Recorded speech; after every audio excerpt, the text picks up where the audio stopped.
Let's get some light. How's that look? Too dark? Oh, I like that. It's very dramatic. Hey, what's up? This is Joshua. I'm recording a very late video. It's like after 9 right now. It's 20 degrees out, so my battery's gonna be dead in a minute. Um, but why is it so late? My wife is in the hospital and she's fine now, and everything is cool. But I lost a big chunk of the day picking her up and sort of getting her back on her feet.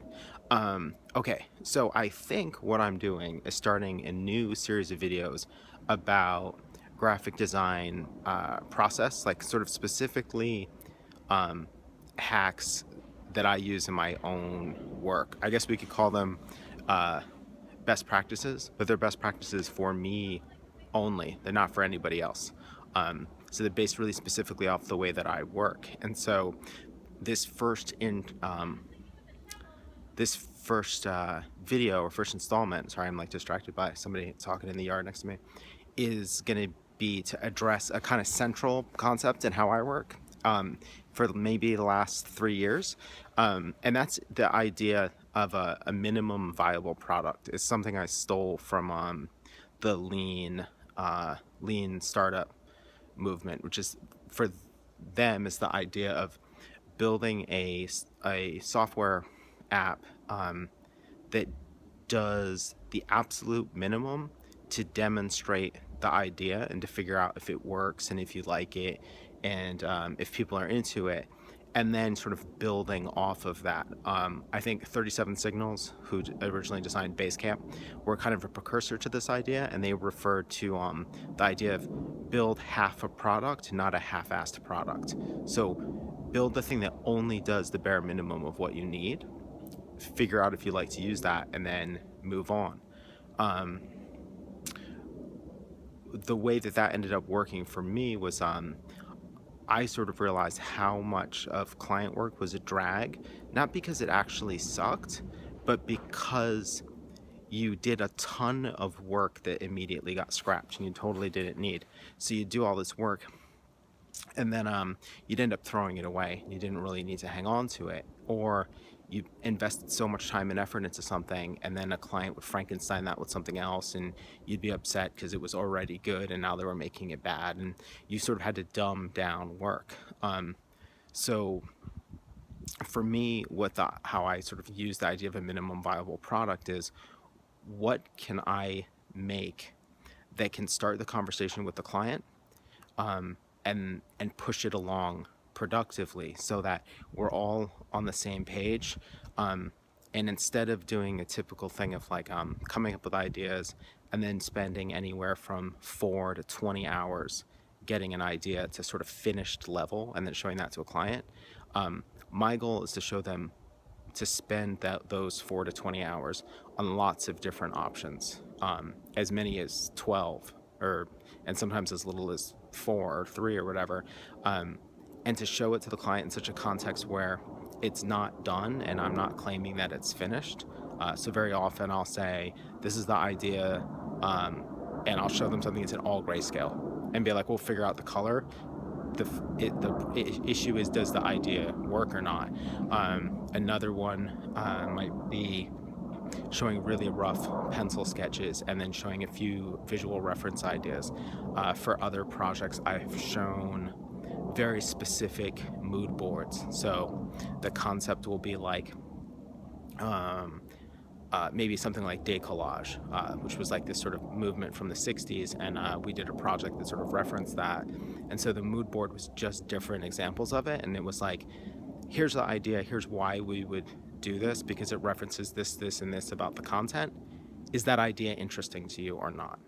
So instead of actually making the thing and spending a lot of time making it and then being upset if it didn't get used, I don't make anything, or I make as little as possible. So in some instances, I spend a lot of time thinking and a lot of time researching, but the actual design time is just designing a presentation. In other instances, it's making pencil sketches and trying to refine those pencil sketches to a point where they're still rough, but they get the idea across and they seem realistic and accurate.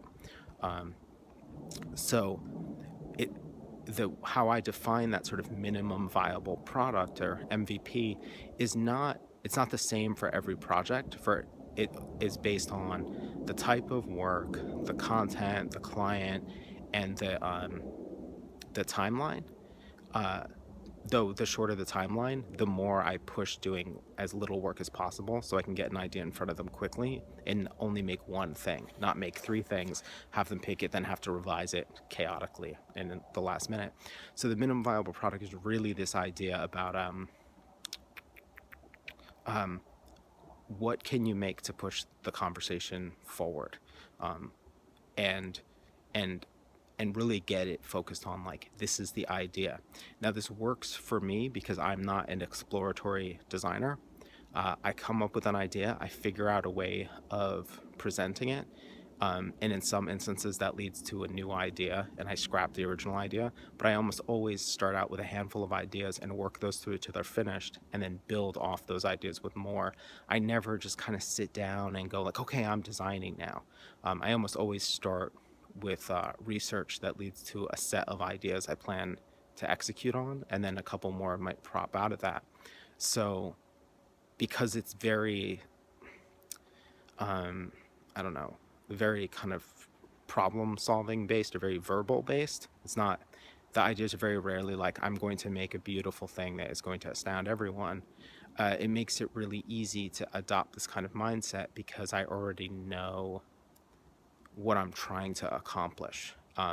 For a designer that works in a more exploratory, experimental fashion, or more maybe, yeah, a more exploratory fashion, this doesn't make sense, and that's fine. So the theme of these videos is really going to be about the idea of, if you work in such a way that's very clearly idea based, these are strategies that might help you either work faster, work more efficiently, work with less waste, or work in a way that feels more collaborative with clients, even though you're not necessarily sitting around and brainstorming.